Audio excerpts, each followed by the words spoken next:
नमस्कार आप सभी को। स्वागत है आपका स्टडी रूम में। तो चलिए अपने आगे के लेक्चर को कंटिन्यू करते हैं।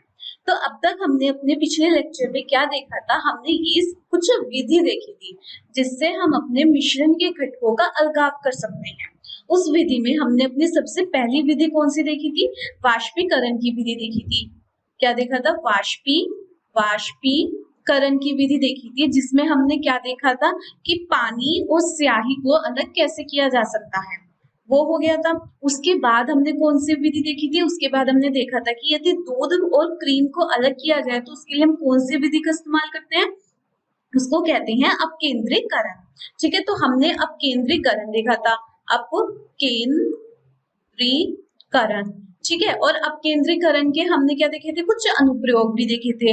जैसे अपकेंद्रीकरण की विधि हमारी किसमें? कपड़े को सुखाने में यूज होती है, वॉशिंग मशीन में। उसके अलावा यदि हमें दही से मक्खन निकालना हो उसमें भी यूज होती है। ठीक है, और हमारे किसमें यूज होती है? जैसे हमारा ब्लड टेस्ट होता है, यूरिन टेस्ट होता है, तो उसमें भी हम अपकेंद्रीकरण की विधि का ही प्रयोग करते हैं। उसके बाद हम किस पे आए थे? हमने देखा था यदि हमें अपने अमिश्रणीय द्रवों के मिश्रण को अलग करना है तो उसके लिए हमने क्या करा था? प्रतिकारी एक कीप का इस्तेमाल करा था, जिसमें से क्या होता है, जिसका सिद्धांत क्या था हमारा? उनका घनत्व। घनत्व के सिद्धांत पर थी वो। घनत्व मतलब जिसका घनत्व जितना ज्यादा वो उतना नीचे आ जाएगा और सबसे पहले बाहर निकल जाएगा, और जिसका घनत्व कम वो ऊपर रहेगा और वो बाद में निकलेगा। तो उस उदाहरण क्या था इसका? पानी में और तेल को अलग करना। पानी और हमने जैतून का तेल लिया था ना, उन दोनों को अलग करने के लिए। उसके बाद हमने देखा था कि कैसे हम कपूर और नमक को अलग कर सकते हैं। उसके लिए हमने क्या देखा था कि उसके लिए एक ऐसी घटक का उपस्थित होना जरूरी है जो ऊर्ध्वपातित हो सके। तो ऊर्ध्वपातित होने वाले घटकों को ही हम अलग कर सकते हैं उससे। तो ऊर्ध्वपातित हमने देख लिया था। उसके बाद हमने क्या देखा था कि हमने देखा था एक होती है तकनीक जिसका क्या नाम था? क्रोमेटोग्राफी। क्रोमेटोग्राफी में क्या देखा था हमने कि जो स्याही है, काली स्याही, उसमें अनेक प्रकार के रंग होते हैं। तो उन रंगों को एक दूसरे से अलग करने के लिए हमने क्रोमेटोग्राफी विधि का इस्तेमाल किया था, जिसका जो सिद्धांत था वो उसके ऊपर था कि अलग अलग रंगों की घुलनशीलता जो होती है किसमें? विलायक में, वो अलग अलग होती है। तो जो जितना ज्यादा घुलेगा विलायक में वो उतनी जल्दी उसके साथ ऊपर उठ जाएगा, और जो कम घुलेगा वो नीचे है। ठीक है, तो इस प्रकार हमने ये देखा था। आज हम आगे बढ़ते हैं अपने दूसरे भाग पर। किसके? मिश्रण के घटकों के अलगाव पे। आज हम देखेंगे कि कैसे दो मिश्रणीय द्रवों के मिश्रण को अलग किया जा सकता है। एक तो ये देखना है। उसके अलावा किसी अशुद्ध ठोस से शुद्ध ठोस कैसे प्राप्त किया जा सकता है।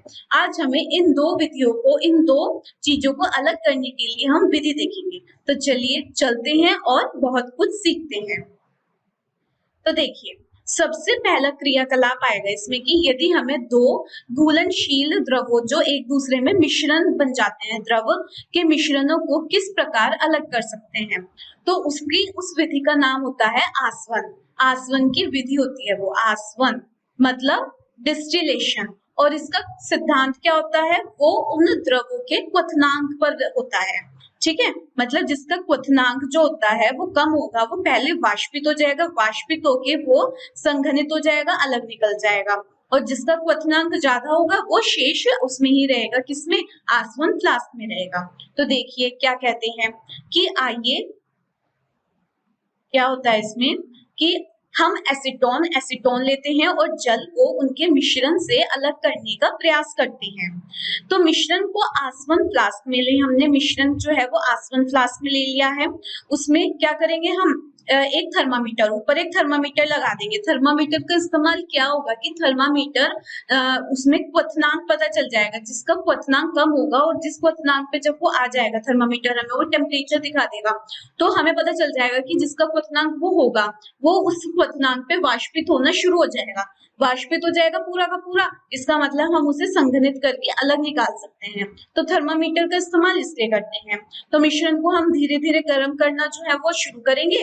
उसके बाद एसीटोन जो है वो, क्योंकि एसीटोन और पानी में से एसीटोन का क्वथनांक जो होता है वो कम होता है, एसीटोन जो है वो वाष्पित हो जाएगा और संघनित होकर संघनक के द्वारा जो है वो निकालने पर इसे बर्तन में एकत्रित कर सकते हैं और जल आसवन जो है वो फ्लास्क में शेष रह जाता है।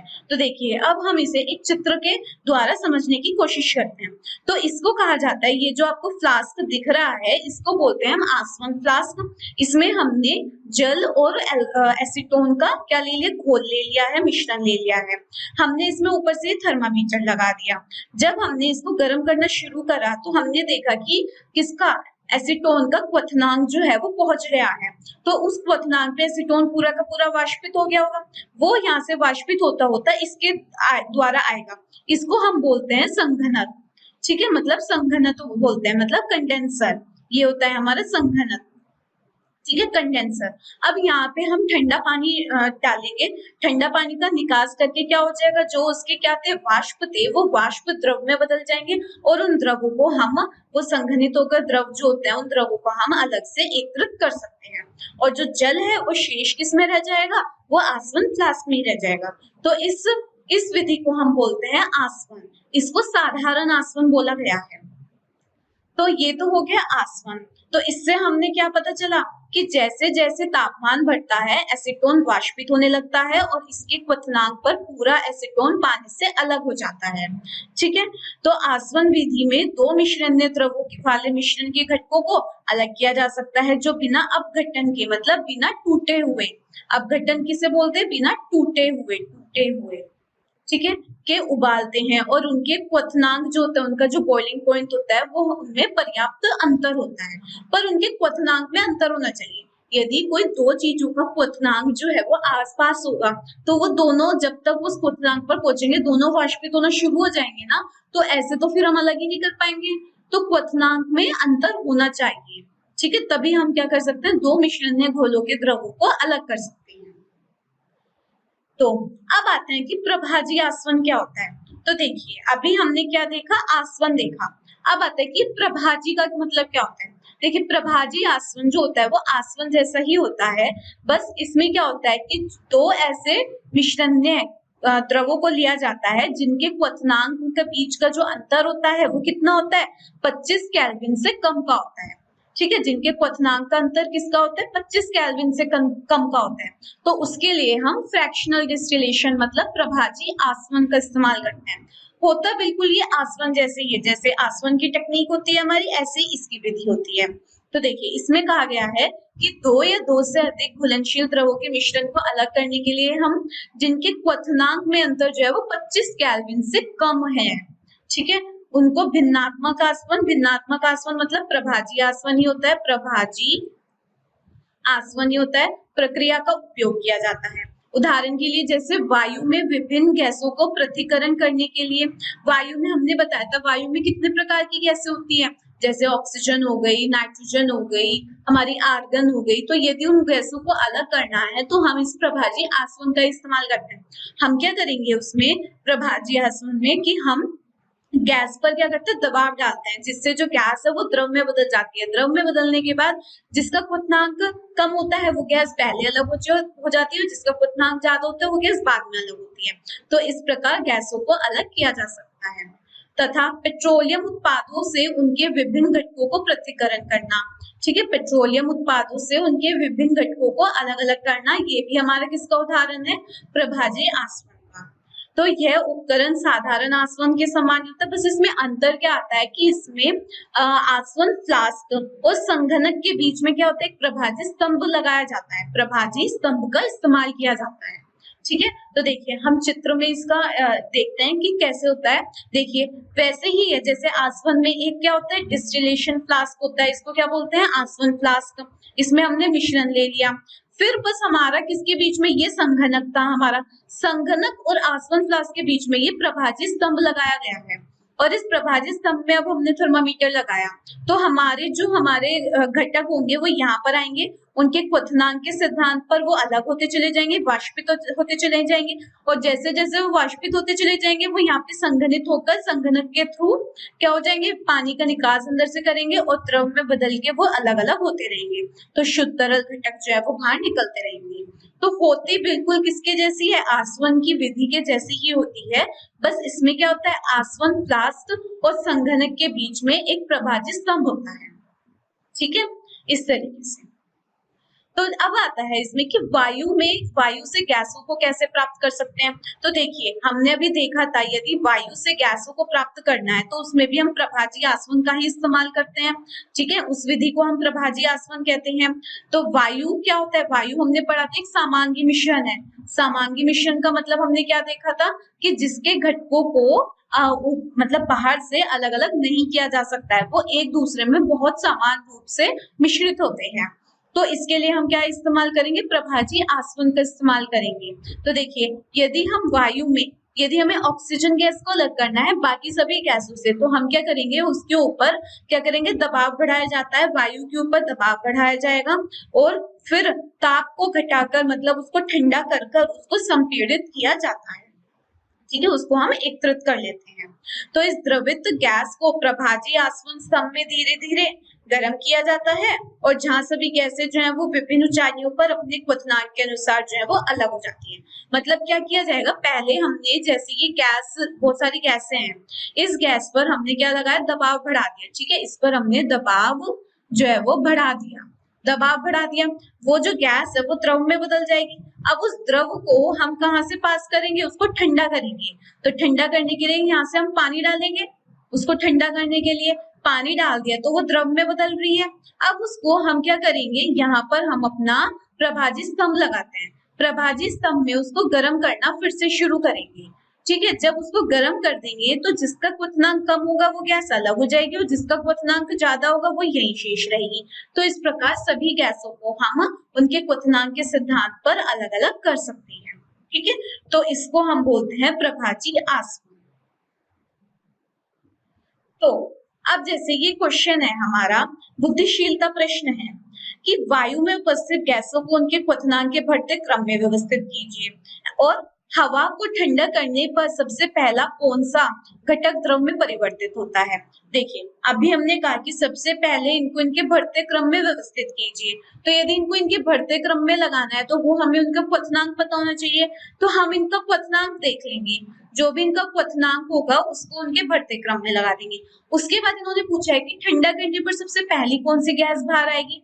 तो देखिए, जिसका क्वथनांक कम होगा वो गैस क्या होगी, सबसे पहले वाष्पित हो जाएगी। जब वो गैस सबसे पहले वाष्पित हो जाएगी तो वो संघनित होकर यदि उसको ठंडा किया जाए तो द्रव में सबसे पहले वही बदलेगी ना। तो हम इसका आंसर कैसे दे सकते हैं कि जिसका क्वथनांक सबसे कम होगा वही वाली गैस जो है वो सबसे पहले द्रव में परिवर्तित होकर बाहर निकल जाएगी, अलग हो जाएगी। ठीक है, तो इस तरीके से हम अपने प्रश्न का उत्तर देना शुरू करेंगे।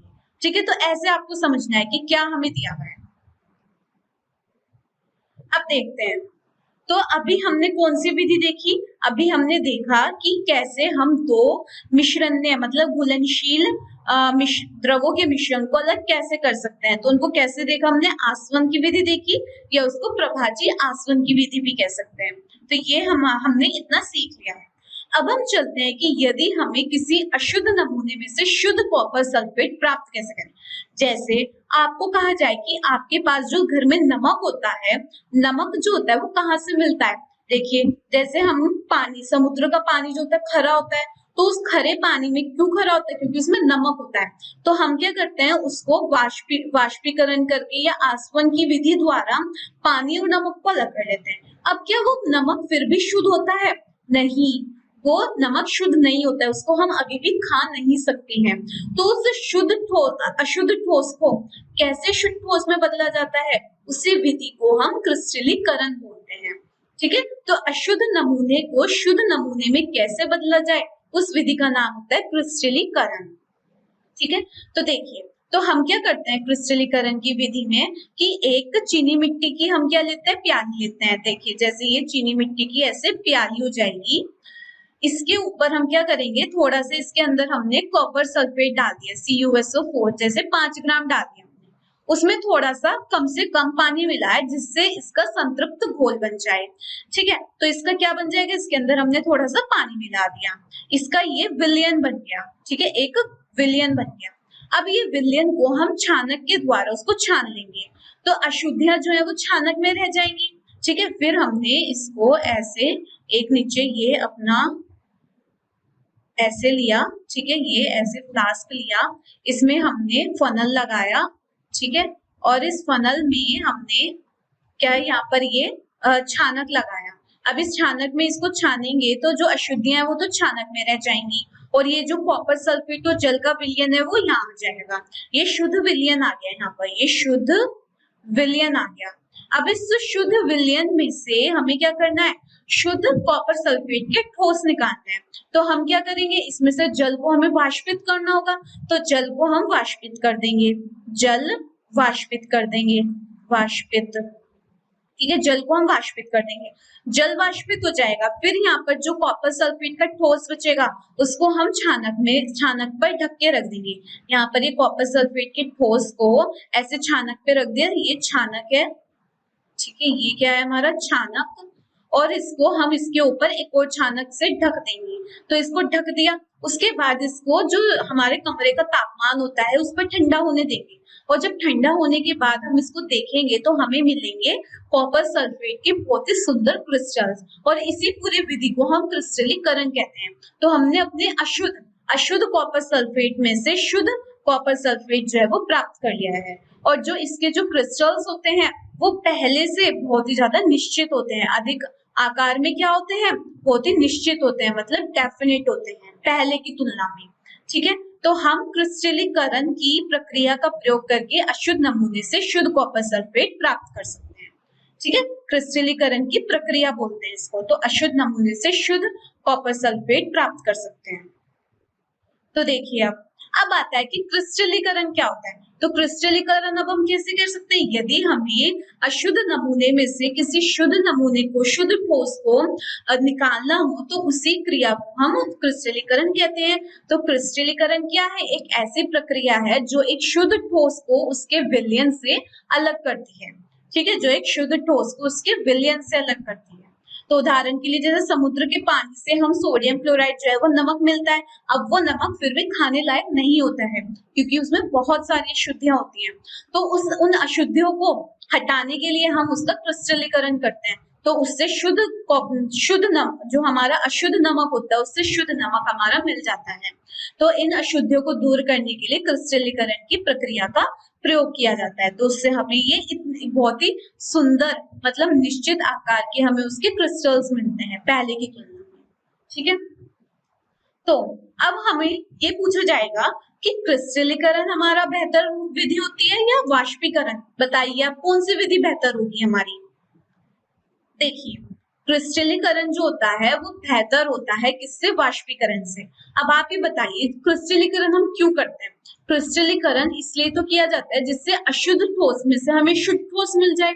पर वाष्पीकरण में क्या होता है, वाष्पीकरण में तो केवल हम उसमें से उसका जो विलायक होता है उसको उड़ा देते हैं, जो विलय बचता है उस विलय में अशुद्धियां तो होंगी ही ना, तो वह अशुद्धियां जो होती है हमारे जो शुद्ध ठोस होता है उसको अशुद्ध कर देती है।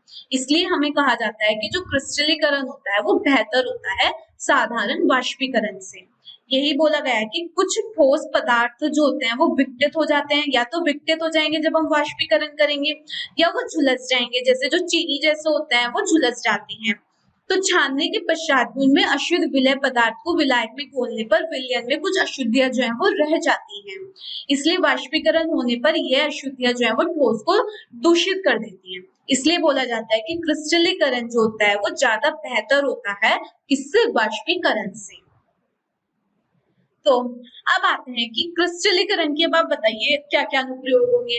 देखिए अभी हमने देखा कि कैसे हम समुद्र में से नमक को अलग कर सकते हैं, या फिर अशुद्ध नमक को शुद्ध नमक कैसे बनाया जा सकता है। उसके अलावा अशुद्ध नमूने से फिटकरी का अलग करना, अशुद्ध नमूना होता है उससे फिटकरी अलग करते हैं, ठीक है। जैसे अशुद्ध नमूना क्या होता है, उसको बोलते हैं पोटैश एलम, उसमें से हमें एलम का मतलब होता है फिटकरी, तो वह फिटकरी हमें अलग करनी होती है, तो वो भी हम क्रिस्टलीकरण की विधि से। और फिर आप बताइए चीनी कैसे बनती है।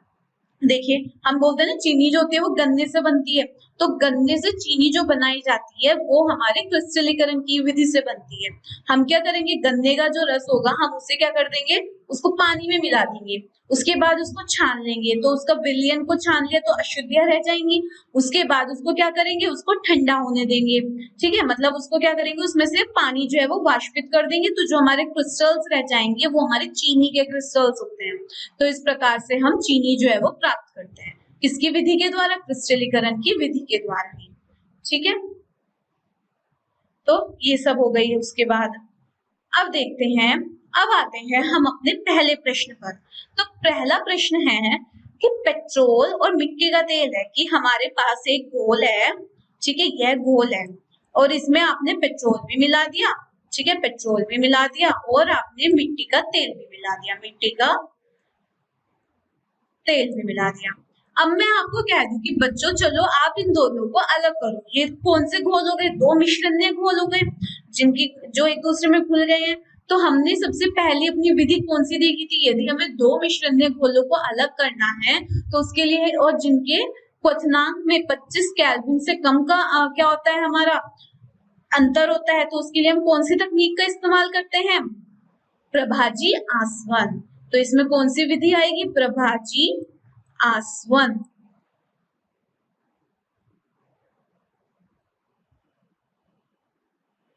प्रभाजी आसवन की विधि आएगी इसमें, ठीक है। तो पेट्रोल यहाँ पे अधिक नहीं होगा, यहाँ पर होगा कम, 25 केल्विन से कम का अंतराल है, ठीक है। तो उसके लिए हम कौन सी विधि का इस्तेमाल करते हैं, प्रभाजी आसवन, ठीक है।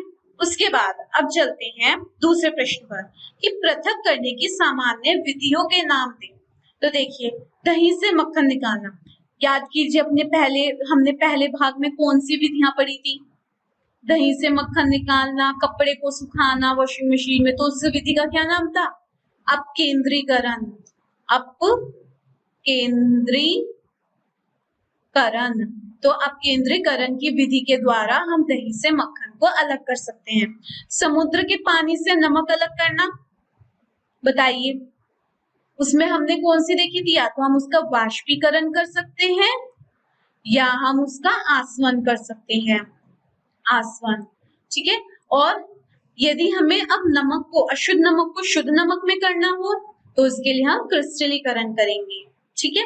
फिर नमक से कपूर, अब ये बताइए कपूर कैसा कैसा घटक है, कपूर जो है वो ऊर्ध्वपातित है ना, तो इनको हम कैसे कर सकते हैं, ऊर्ध्वपातित से कर सकते हैं, ऊर्ध्वपातित वाली, जो पातित वाली हमारी क्या थी तकनीक थी, उसको हम इस प्रकार अलग कर सकते हैं, ठीक है, ऊर्ध्वपातित करके।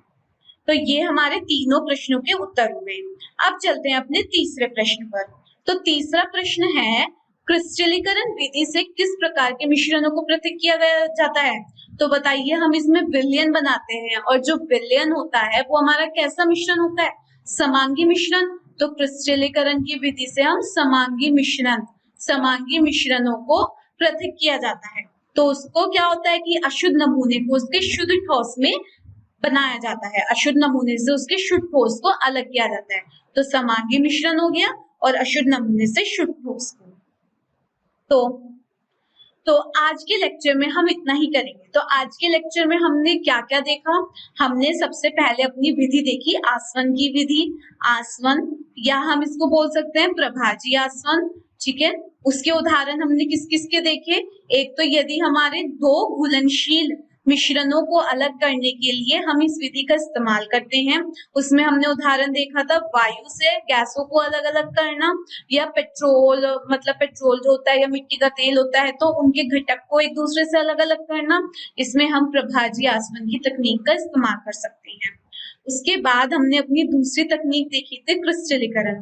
क्रिस्टलीकरण किसमें देखी थी हमने, कि यदि हमें अपने अशुद्ध ठोस से अशुद्ध ठोस से उसके शुद्ध नमूने को निकालना हो, अशुद्ध ठोस से उसके शुद्ध ठोस बनाना हो, तो उसके लिए हम किसका इस्तेमाल करते हैं, क्रिस्टलीकरण,